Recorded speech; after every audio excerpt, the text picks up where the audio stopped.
Today I wanted to talk about Zombies Chronicles 2. If you didn't already know, the original Zombies Chronicles was the most bought DLC of any game ever, and so it only makes sense that Treyarch has been confirmed to be working on Zombies Chronicles 2. This was revealed about a year ago at this point, and has been hinted at very recently on Twitter. This has left two questions in every Zombies player's head. One is, when will Zombies Chronicles 2 be releasing? Like, will this come out before the end of Vanguard, or will it be sometime during Treyarch's next game's lifecycle in 2023? And two, what maps are going to come with Zombies Chronicles 2? Today I wanted to try and answer the second question, so let's get started. Let's think about this for a minute. Black Ops 4 released in 2018, and a lot of the DLC maps in Black Ops 4 came out in 2019. Now, in the grand scheme of zombies, this wasn't that long ago, so I think that it's very unlikely that Treyarch would try to remaster one of these maps so soon. Now, on the other side of the coin, we've already seen the remaster of all the War maps, not once but twice. We have a total of 3 different iterations of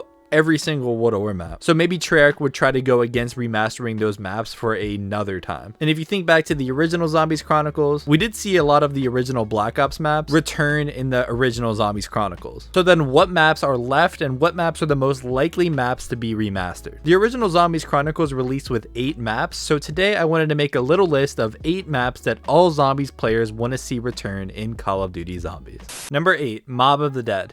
Yes, Mob of the Dead is like an all-time fan favorite. Everybody loves Mob, and I love it too. That's why it's on the list. But it's definitely further towards the bottom of my personal list because we've already seen an iteration of the Alcatraz prison very recently in Black Ops 4. Now, granted, Blood of the Dead is a very, very different map from the original Mob. The gameplay on that map feels like an entirely different experience than Mob of the Dead. But nonetheless, we have seen the Alcatraz prison very recently. But don't get me wrong, I would definitely love to see the classic map return, but just not more than some of the maps a little higher on the list. Buried. Buried is such a classic Black Ops 2 map. It's very new player friendly in the sense that it's just a very easy map. There's not a ton of setup that you need to do. Nothing about this map is especially challenging, but it makes for a fun casual experience to have with your friends, and to be able to have that on a newer game engine whenever Zombies Chronicles 2 comes out would be an experience that newer Zombies players that never played Black Ops 2 probably should have. The only reason I don't have it higher on the list is because I don't feel like Buried was necessarily held back by the old gen consoles. Like, Buried pretty much feels like it reached its full potential in Black Ops 2. And I don't necessarily know if a remaster would add anything that we didn't already have with the original Buried experience. Call of the Dead.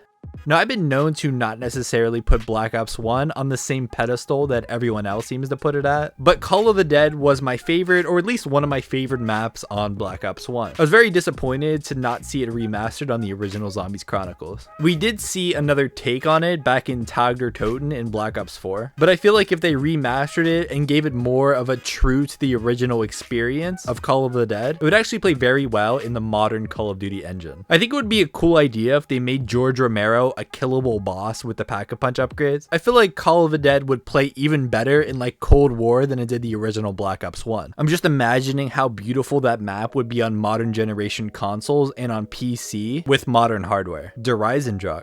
Eisendrache is another one of those maps that I don't feel like was held back by the system it was on at all. Like, I feel like I got the full Eisendrache experience back on Black Ops 3. But for me, that doesn't make me want to see it remastered any less. I'm just imagining how the final boss would play in like the Cold War system or something, and it sounds like it'd be an amazing experience. If you put it in the Cold War system with the perk upgrades and the gun upgrades, I feel like it would have been an even better experience to the original, because maybe it would have added more variety and gave you a reason to not only use the bows. Transit. Now, I know Transit is like memed on as being the worst map of all time and everything, but here's the thing. Transit was extremely held back by being on those old consoles. Consider the fact that Transit came out in 2012. They kind of wanted like a huge open world zombies experience with multiple different survival maps made up inside of it, but it just literally did not work on the old Xbox 360 and PS3. With modern day graphics where you can use like the volumetric lighting to make the fog a lot more bearable, and maybe do some balance changes like tone down how annoying the denizens and stuff like that is on Transit, it could actually be a fantastic map to play with your friends in the Cold War system. Obviously, if they remastered Transit, they should probably have like the town survival and farm survival and all of that just inside of it. And if you give me all of that in one DLC, it just sounds like an amazing experience. Die Rise. Die Rise is exactly the same as Transit in the sense that it was pretty held back by the system that it was on. The over-the-top verticality and map layout of Die Rise I feel like would play a lot better and be a lot more playable in the Cold War system. A slight rework to the elevators could make for a fun experience that's a lot less tedious than the original. The Sliquifier will forever be one of my favorite wonder weapons of all time, and I just want to see it come back, but on a map that's actually worth playing. I actually went through an entire list of what I would change on Die Rise in this video here. Garage Krovi. Garage Krovi feels to me like it plays more of like a classic map, but in the Black Ops 3 system. This map literally just had so much going on for it. The Easter egg was extremely fun and replayable. It was challenging, but in the best way possible. The boss fight was one of the best boss fights, if not the best, that we've ever had in Call of Duty Zombies. And I feel like this map would only be better if we got it inside of Zombies Chronicles 2. Now, something like Garage Krovi and Eisendrache would obviously be like a ton of work to remaster, just because the size of Garage Krovi alone, I mean, it's just giant. So I'm not saying it would be easy, but I'm just saying I would love to see it. I also feel like the perk system of like Cold War would work a lot better on a map like Krovi than the original one did in Black Ops 3. And number one, I mean, it's my favorite map of all time, Shadows of Evil. The one thing that we haven't seen in Zombies in a long time are these insanely atmosphere-focused maps. I mean, every map in Cold War, with the exception of Mauert or Toten maybe, feels like it's very much lacking in personality. Shadows of Evil is the personality map. When you get on Shadows, you just feel the experience from the second you spawn in. The Shadows music is playing and the atmosphere draws you in while playing, and it makes for such an incredible experience. Maybe it's just the inner Shadows of Evil fan in me, but playing that map with modern day perks and the modern day engine would just be an absolutely fantastic experience. I'm just imagining being able to upgrade the sword and get the Apothecon Servant, but in like Cold War where I have Jug up to tier 5 and I have like 2 Ether Shrouds. I just want to feel overpowered just running around. It sounds like it'd be unbelievably fun, and I would absolutely love Shadows of Evil to be remastered in Zombies Chronicles 2. Question: if you could choose one map to be remastered, what map would it be?